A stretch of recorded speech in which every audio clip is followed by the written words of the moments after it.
Welcome back to Merc Vapor Adventures. It's been a little bit since we've been on the interwebs, and a lot of that is just because, well, there's been a lot going on in my world, and I took a little bit of a hiatus from YouTube. I'm very excited to be back. There's a new LLC that I've created called Eclectic House Studios, and I'm very proud to have Merc Vapor Adventures on that channel. And additionally, there's a storefront that we're bringing up. Basically, I'm curating curiosities, both trying to capture the adventures that I take on in this world, but also bring items of interest in front of people. Why am I doing this? Well, one of the big reasons is because I think we lose sight of the stories that things tell, and we have a tendency to live in a very disposable society. That's just not who I am. I believe that we should try to honor items and not throw them into a landfill, and if you no longer use it, find it a home where it can actually live on. So that's like the elevator pitch, and we'll get back to taking a look at what's been going on in my motorcycle world.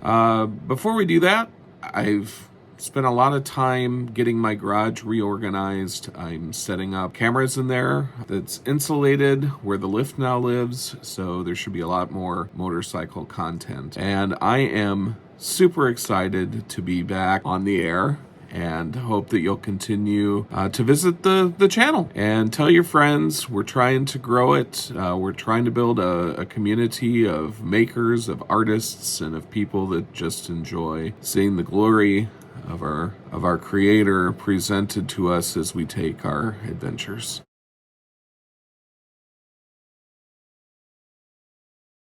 What I need is a PS2 keyboard. I'm glad I bought some extra ones because I'm gonna need to use one of the purchased ones apparently, and I'm gonna probably want to buy some more of these. And you might ask, why is he using PS2 keyboards? That's old as sin. And you'd be right, but I do some stuff with vintage computing is my best answer in return. And I've got some really old Dells here, but that's not what the PS2 keyboard is for. No. I found the first PC I ever owned, and that's what this is for. So I cannot believe that I found this on eBay. Started on a VIC-20, like the one over there, and the VIC-20 is what I started programming on. But this is the machine that I learned Pascal. This is the machine that I ran my bulletin board system. Like I said, it's supposed to boot. I wanted you with me when I powered it up, and fingers crossed, everything's working. I got some plans for it. We'll get into that a little bit later. Okay, it seems almost bad, dirty, to put an HP keyboard onto an IBM PS2. But, well, that's what I was able to get for a PS2 keyboard. I've got another old and yellowing one here I might look to replace. That actually is an HP here, and it's plugged into an old vintage HP. But we need to get this guy up and running. In typical fashion, this drive is, well, it boots up fine, but it doesn't read. And from what I've read is there are 3 capacitors that blow in this, so I'm gonna try replacing them and see if we can make it work. In the meantime, there's a guy who sells an edge connector to regular floppy conversion that I bought, and I was able to plug that in for loading any software. Now the thought was too that I was going to put a parallel zip drive on here, and the hard drive in here is only 30 megabytes, so 100 megabyte zip, back the whole thing up, no problem. Ordered one off of eBay, and it turns out even though that zip drive was advertised as a parallel zip, it turned out to be, you guessed it, a SCSI zip. So if I ever get that guy over there, the Amiga, running again, that might come in handy, and I just decided to keep it. Okay, it is totally booted, and we're having fun. Well, sort of. It came with DOS 3.3, and, well, let's just say I'm not a huge fan. And I have a DOS 6 set and a DOS 6.2.2, but I think I'm worried about that 6.2.2. I think I remember it was bad even when I was in school. So we'll try DOS 6 first and see if we can get this upgraded. And, well, like I said, if I'm installing software, I've got to use this little hack, as I need to fix the drive that came with it. I've got a DOS 6 disk. Let's see what she does. Posting, reading the disk. Oh yeah. I gotta say, it's been a hot minute since I've seen these screens. Well, it's sort of funny. I tried to do the installation and there wasn't enough free disk space. So I cleaned up some room. We'll try it again. It's probably worth noting that these PCs had a whopping 30 megabytes of space. And even back in the day, it wasn't enough for what I was wanting to do. Some of you may remember something called Stacker, which we used, auto-archiving. It worked kind of okay. I did a lot of zip and LZH files anyway, so it got a lot of bad estimates in how much drive space I had left. So I'm taking a little bit of a leap of faith. These discs are probably 30 years old now. Maybe even a little bit older than that, but we'll see.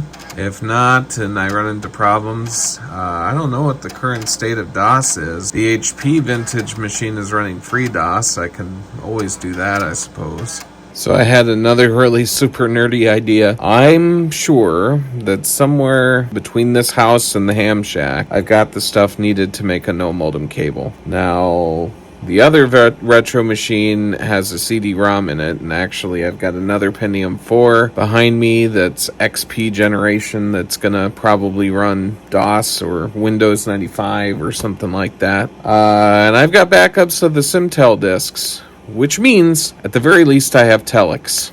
And so, rather than sneaker netting the software between these systems, and until I get a zip drive, maybe I can set up a no modem cable and just transfer files between them like we did in the old days. Then I'm not going to fix the floppy drive, of course. And I'm not saying I'm going to set all that up tonight. I'm just thinking, hey, there's another cool option that's just a little bit nerdy. Well, this thing's chugging away. There's the inside. Micro-channel cards, which when I was a kid I wasn't thrilled about. Meant I couldn't get regular hardware. My first modem was a Zoom 2400 baud that I had to put on the serial port on this bad boy. And actually I thought I was gonna go buy an internal card and had to mow lawns for a couple other weeks just to be able to afford that external modem. And my grandma helped me make that happen too, because after I had done all that, I realized I needed a serial cable. Only the Brad from back then could see me now. I'll also note that if this works, I'll be disk copying these floppies for this DOS 6. I don't want to lose this. Probably should have done that before I attempted to do the install, but holy cow, it appears to have worked. Let's see if we reboot in DOS 6. Oh yeah. This is where things get really fun. I haven't seen or heard this in so long.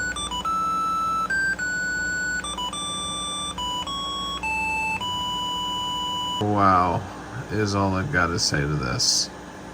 Oh wow.